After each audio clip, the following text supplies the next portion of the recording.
Okay, so this is a presentation on some of my music and how it relates to this notion of mediated communication. This picture here is an old picture of me. There I am from 1999.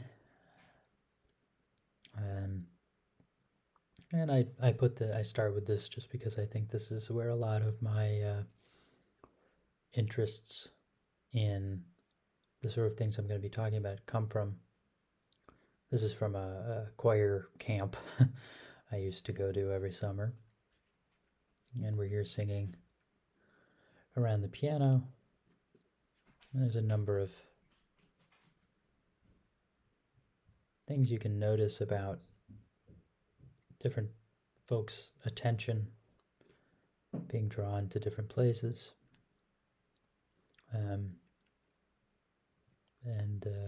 These are the sorts of things I'm still sort of dwelling on in my own music years later.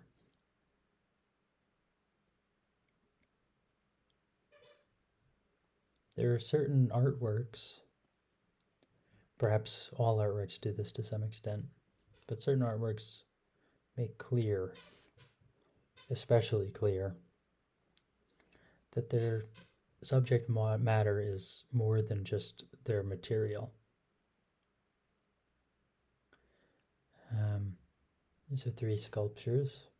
The top left there is Rodin's sculpture of Balzac. It's just his head, obviously. And on the right is one of Picasso's guitars. And then at the bottom left is a Charles Ray sculpture called Shoe Tie. And these are all examples of that show us that the sculpture, and this is kind of an obvious fact, the sculpture isn't just about the material it's made of, but about space more broadly. It's the absence of material in all of these sculptures. The absence of the eyes, or the absence of the shoe, or the hole in the middle of the guitar, which is sort of somehow both a positive and a negative space at the same time. These are the things that are sort of special about these sculptures.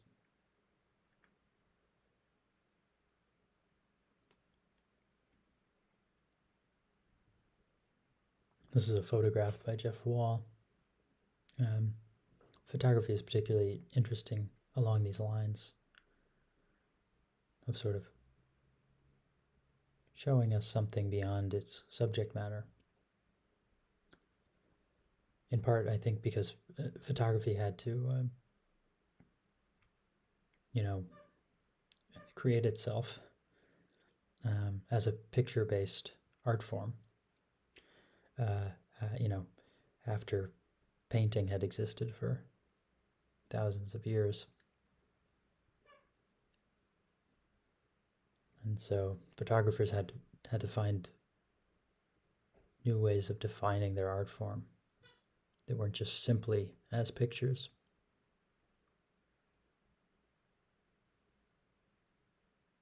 This photograph is called Morning Cleaning. And the photographer, Jeff Wall, likes the topic of cleaning. And he said that he likes cleaning because cleaning is an activity which erases itself. And he sees photographs as processes of sort of erasing the activity which makes it.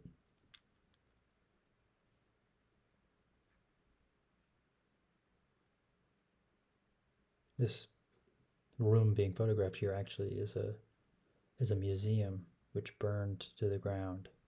It doesn't exist anymore. And this is a recreation of it.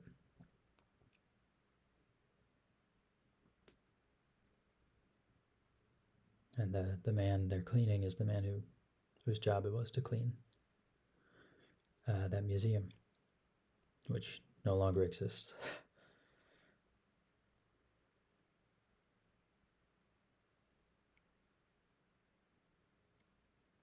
So there are these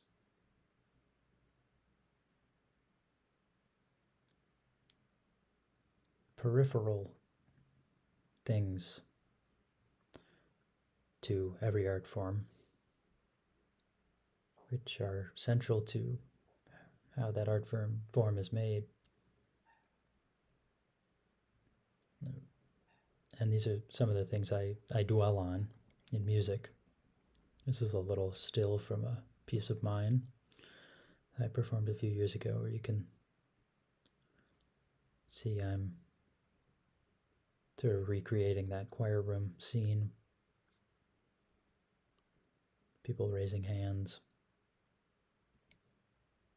people turning pages.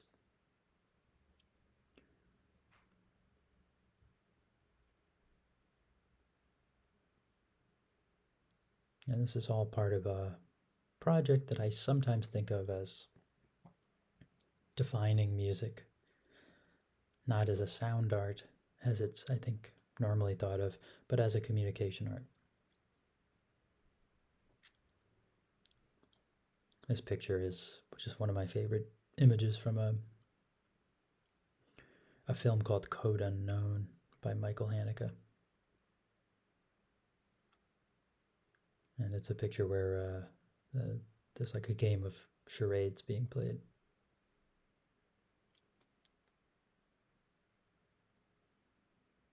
So music as a communication art. So what does that mean? Well, I've talked about this a little in the indeterminacy episode. But there are many what we might call communicative junctures in music that makes it distinctive as an art form. These same junctures don't exist in, say, sculpture or painting. Maybe there are, painting and sculpture have their own, but there's one distinctive thing about the musical art form is that it's kind of saturated with these different communicative interfaces. That is, places where people are trying to understand things or understand each other. And there's I guess 4 standard ones, at least in much of Western music. There's the sort of juncture between the composer and the score, I suppose, where the composer attempts to mean something by creating a score.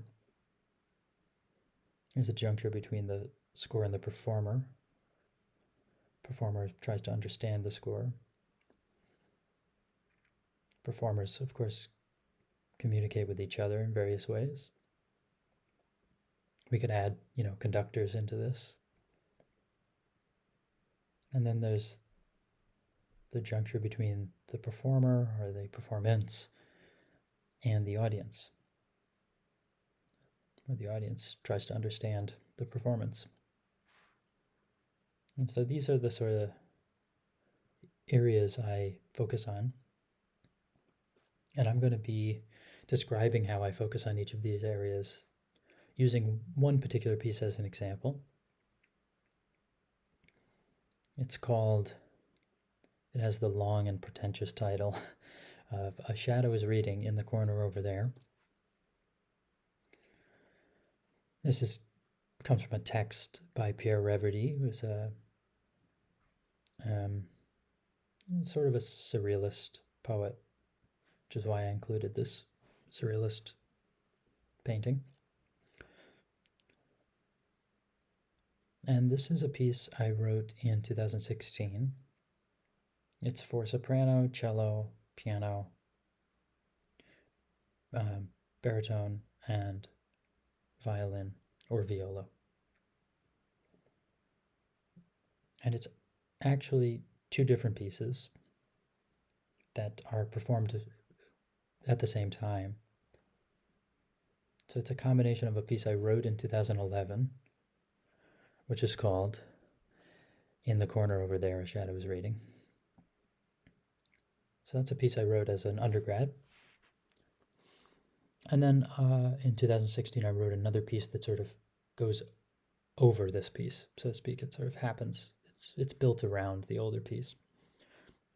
So I'm going to refer to the 2011 and the 2016 pieces. And I'm just going to call the piece Shadow if I have to refer to it, so that I don't have to read that long title. And one of the things about the original piece that made it possible to sort of write a piece on top of it, and really is what led me to the idea, is that the original piece had a piano part. You can see the 2011 piece was for soprano, cello, and piano. And the pianist depresses a lot of keys and pedaling and does all sorts of stuff, but never plays any notes. There's no sound that comes out of the piano. Okay. Which means it made it possible for me to write a new piece where I could have that pianist performing their silent role in the 2011 piece, while simultaneously playing this new piece. So that the fact that the pianist didn't make any sound meant that there was a kind of an ability for me to layer on top of it another performance which does make sound. And so that's kind of the stage setup. We have the piano in the middle and this sort of mirror image instrumentalists on either side. Two different performances happening simultaneously. And the pianist is the one performer sort of playing both pieces at once, which is possible because one piece they don't play anything.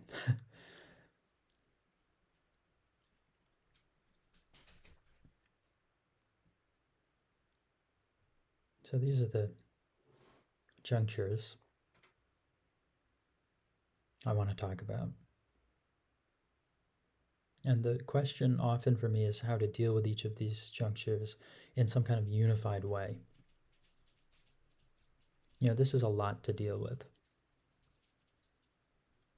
And so there's a worry always that if I'm going to be focusing on each of these junctures individually, I'll end up with a bunch of different parts which don't necessarily have anything to do with each other.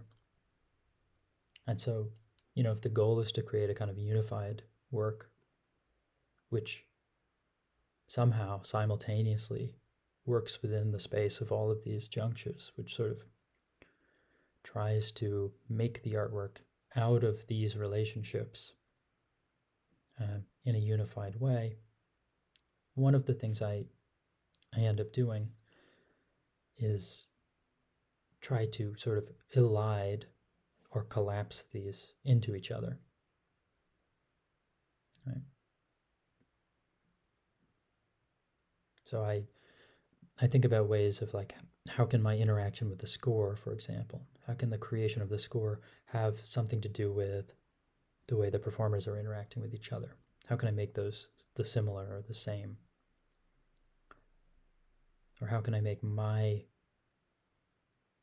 interaction with the score as a composer the same as the audience's interaction with the performance? Right? And if I can unify those things, I stand a chance of making an artwork that's coherent through this rather complicated communicative space that music allows.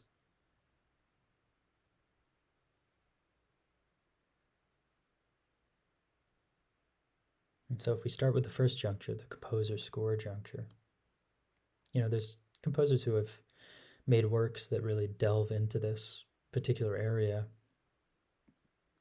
This is a famous one. This is an excerpt from Plus Minus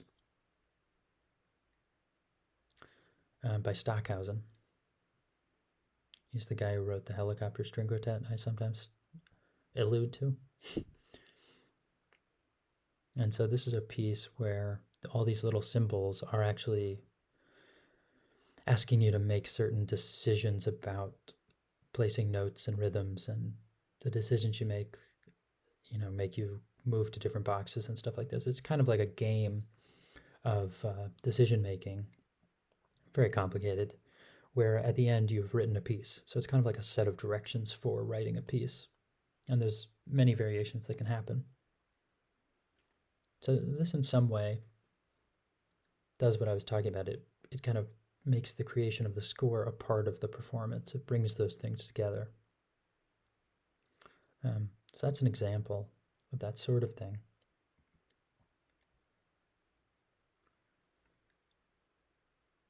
But that's not the way I go about it in this particular piece.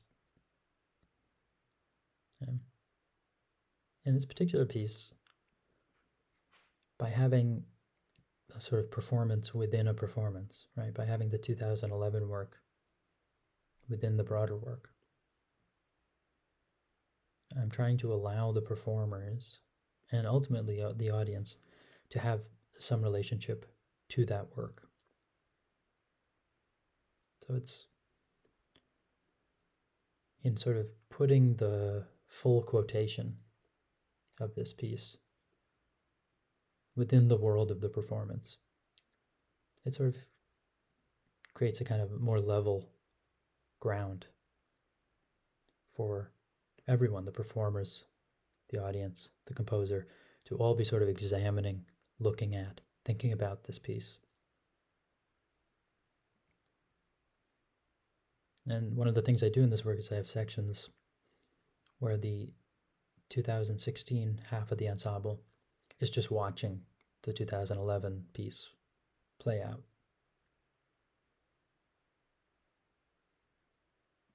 And this is a moment where the audience and part of the ensemble are just doing the same thing. They have the same sort of role, they have the same sort of relationship to this other work.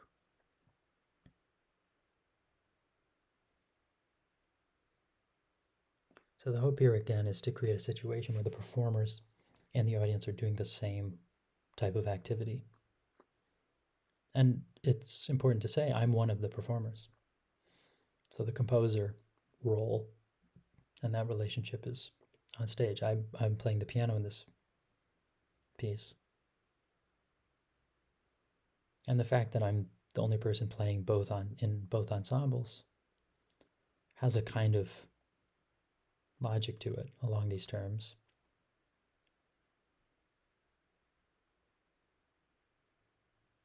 And that I'm sort of the only one who has a kind of privileged access to both of these pieces. And that privileged access to the score is kind of dramatized within the performance of the piece, or brought into the performance. The fact that I have this sort of dual relationship.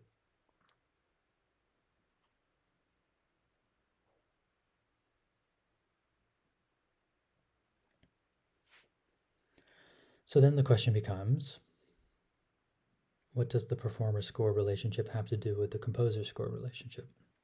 Okay. Because it's, all very clever to have that kind of meta level thing going on.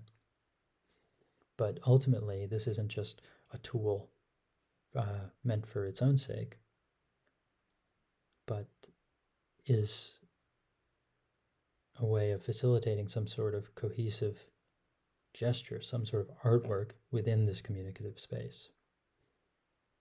It's about making art out of the communicative material of the musical art form.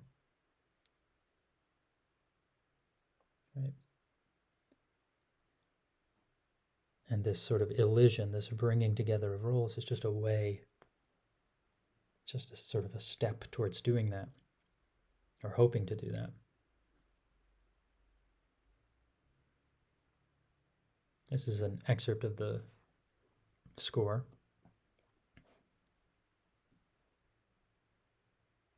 One thing you might see on this excerpt is the top 3 instruments there are, that's the original 2011 piece. And I gave it the names of the people who played it. So Madeline, Chelsea, and Matthew. That's the soprano, cello, and piano parts. And then below that you can see the 2016 piano part, which is written on 4 staves, which I'm not going to go into much more detail about. But I will point out those boxes and box sort of like shapes that are traced on the score are actually cutouts on the performance score. This is just a sort of a study score. But in the performance score, those are holes that are literally cut out of the page.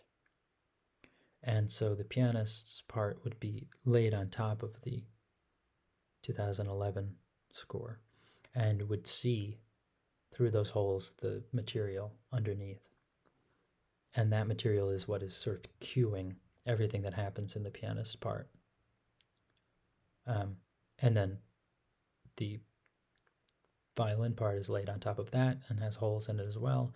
And the baritone part is laid on top of that. So there's this sort of series of pages with holes cut in them that allow the 2016 performers to sort of get cues from the 2011 performance. Okay. I'll talk more about that in a moment.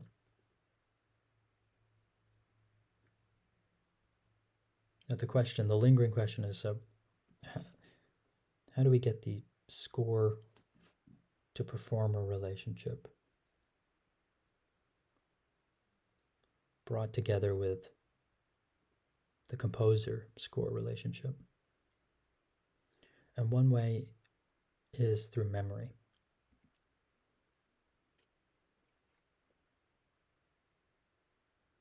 So there's a couple ways that memory is used in this piece. Right. I guess I sort of mean memory, broadly speaking. That seems to be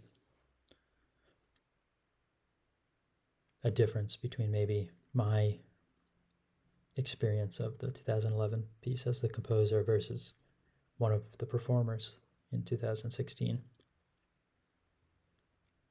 But if I can include a sort of experience of introspecting or remembering into the performance, I can sort of bring all of us into the same, again, communicative relationship with the piece. That's the idea, at least. So there's a couple ways memory is used. The first thing is just these fragments that are written at the beginning of the piece, which are labeled A, B, C, D. There's 4 different fragments for each player. And these are just memorized little bits of material, which at certain points in the score you play, you repeat. So you can see this here where it says A, B, C, D. That's just repeating through those bits of material.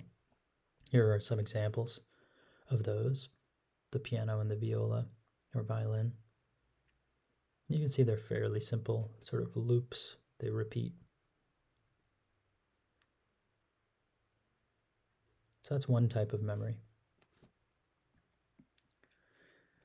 And then there's a more complex type of memorized material, which involves this. At the bottom of this page, you can see this little bit of music, 2 bars. It's really just an E major chord followed by a G sharp minor chord in second inversion.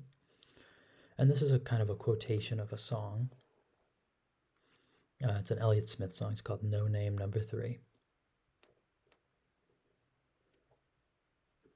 And this is another thing that has to be memorized. And you can see each part of the new 2016 ensemble has a sort of piece of counterpoint from that song to memorize. And then at certain points in the piece, they don't just play that memorized material, but they repeat it over and over again and apply a sort of shifting series of changing techniques and filters, so to speak. So on this upper part of the page, you can see for the piano, there's these 4 staves: whistle, ordinary, low cluster, pedal rhythm, describing sort of 4 ways of making music: whistling, singing, playing a low cluster on the piano, and using the pedal as a kind of percussion instrument. And then there are also these rules, like when a pathway going up, you have to inhale. Exhaling, when it goes down, you move your body, you turn your head, you move your hands at certain points. And so at a certain point in this piece, there's a path, a sort of a zigzag drawn, which dictates a pathway through these 4 areas in different directions over time. And so what you do is you sort of apply that set of techniques as you perform the Elliott Smith quote, or your little part of it. And so it creates a highly indeterminate, incredibly difficult to keep track of, incredibly sort of always changing, impossible to predict result. So it's not a thing you can prepare for. You sort of have to be doing it in the moment. But the pitch material is incredibly consistent and coherent. Again, it's just a kind of couple of chords that move back and forth. And so because you have that static pitch material, the hope is that when this happens, you can kind of notice the mental gymnastics going on. The pitch becomes just sort of a surface element, and the mental activity of the performers is sort of brought to the surface, is sort of brought out in relief. You sort of notice it more. When you see people performing this, you sort of wonder what it is they're thinking. They're clearly doing something difficult, and yet the pitch material is repetitive and simple. So it sort of turns up the volume on that. Again, that sort of element of memory, that element of introspection. It makes that have its own shape, have its own sort of presence in the piece. And so this part of the form, really much of the form of this piece, involves a sort of gradual retreat into this interior memory space. So this is from the beginning of the piece, and you can see the boxes between the piano and the viola are identical. And again, these are holes, and they're where the cueing happens. So this means that both the pianist and the violist are looking at the same cues. So there's this kind of strong sense of being attached to the 2011 ensemble. And as the piece goes on, the 2016 ensemble sort of distances itself, in a sense, from the 2011. Again, through the score. This kind of reenactment of that temporal distance that the composer already has. So here you can see the same 2 voices where the boxes don't line up. So the pianist is looking at a hole that's revealing something in the 2011 score, but the violist is looking at a hole that is revealing something of the pianist's score. And these, of course, get more layered and complicated and less identical, so that there's this kind of like causal chain that gets more and more spread out, more and more distanced from that older piece. And this leads to where the memorized fragments start. You can see now they're not looking at the old score hardly at all. And those fragments get shorter and shorter. You can see it's just A, B here instead of A, B, C, D.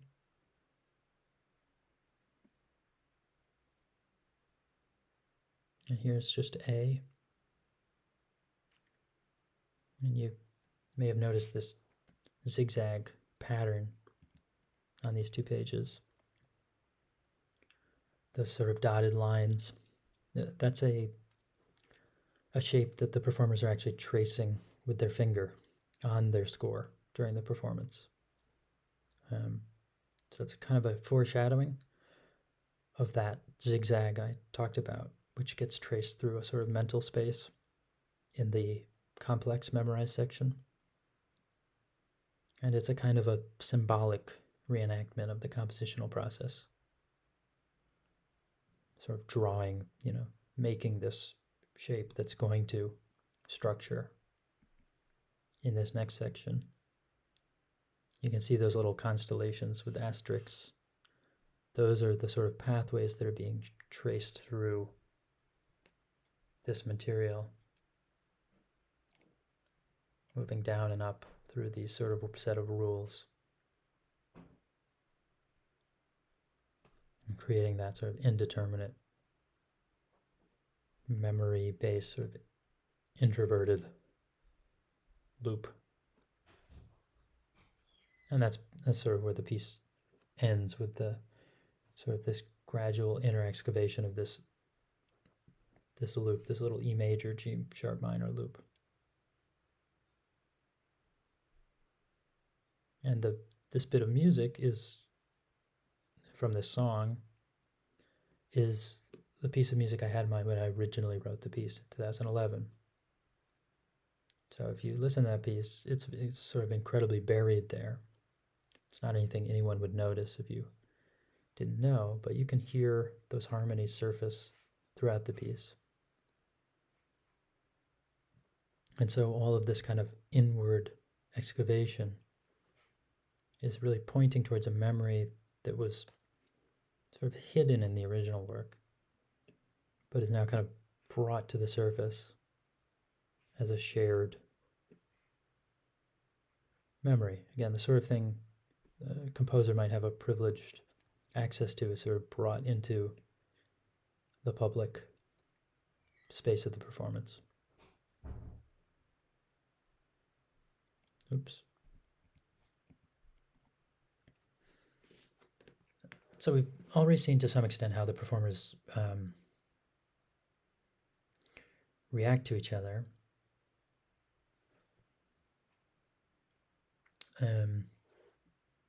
Again, in the same way that the composer's score and the performer's score relationships are brought together, there's an attempt to bring together the performer-performer relationship into the same fold. And so these cutouts, are not just windows sort of through the score, but they're also sort of showing you where you're at who your attention should be directed.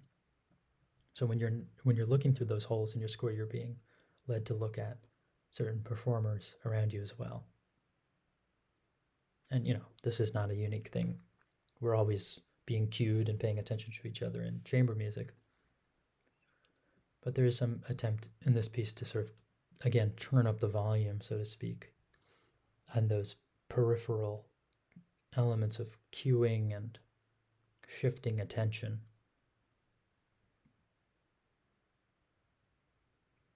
And you can see, just moving down this one page of score, how many dotted lines there are lining different events up. So this is between the original score and the piano, then the piano and the viola, also on 4 staves, and the viola and the voice. Right?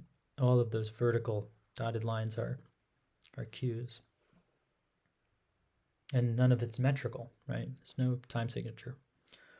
So it's entirely based on the timing of the 2011 piece, which is performed totally without any care taken to the 2016 ensemble. That piece just kind of runs unawares. And so there's this kind of incredible vigilance you need to perform this piece. And this tremendous amount of attention that needs to be given.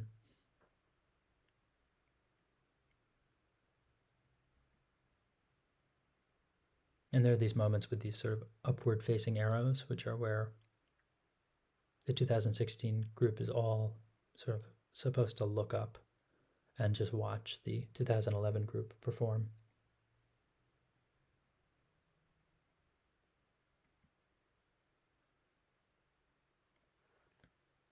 Which sort of brings us around again to the performer audience juncture, the last juncture, which we've touched upon one way. Again,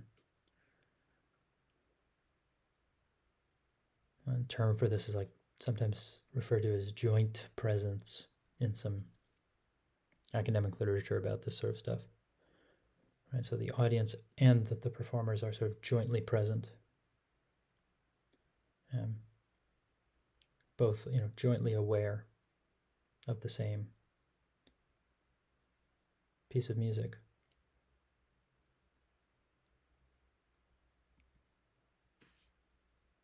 And this is related to an idea by an art critic, Michael Fried, which he calls absorption. And absorption is a name he gives to artworks where he describes artworks as absorbative when they depict a subject who is absorbed in something, in thought or in some activity, to the point where they seem to sort of not notice they're being observed. So you can see it in this Charles Ray sculpture. Shoe tie, sort of absorbed in tying the shoe, unaware of being observed. This is another Charles Ray absorption.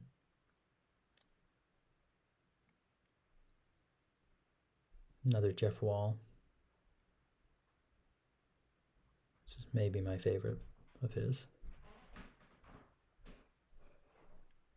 And then a kind of classic absorbative example by Chardin.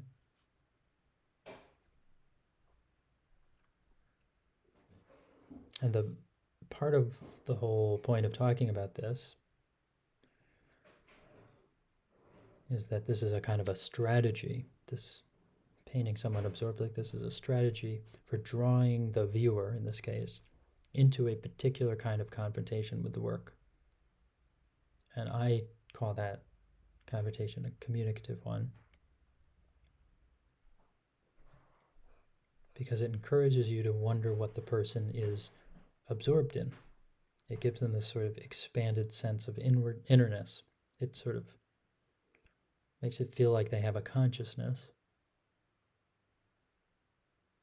And you're sort of drawn to wonder what they're thinking.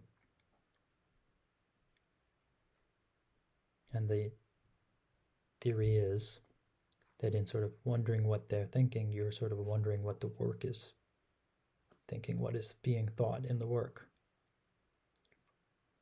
Which is to say, wondering what the work means. As opposed to simply being sort of at the mercy of the work.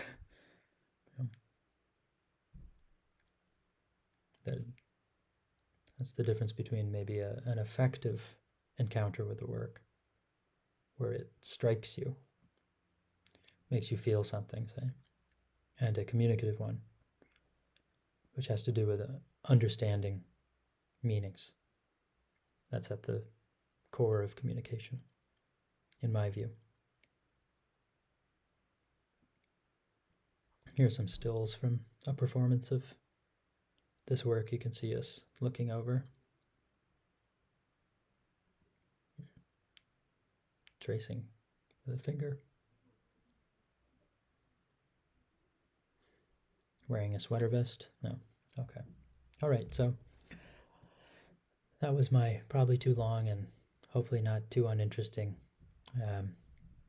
overview of the way I think about some of these communicative issues.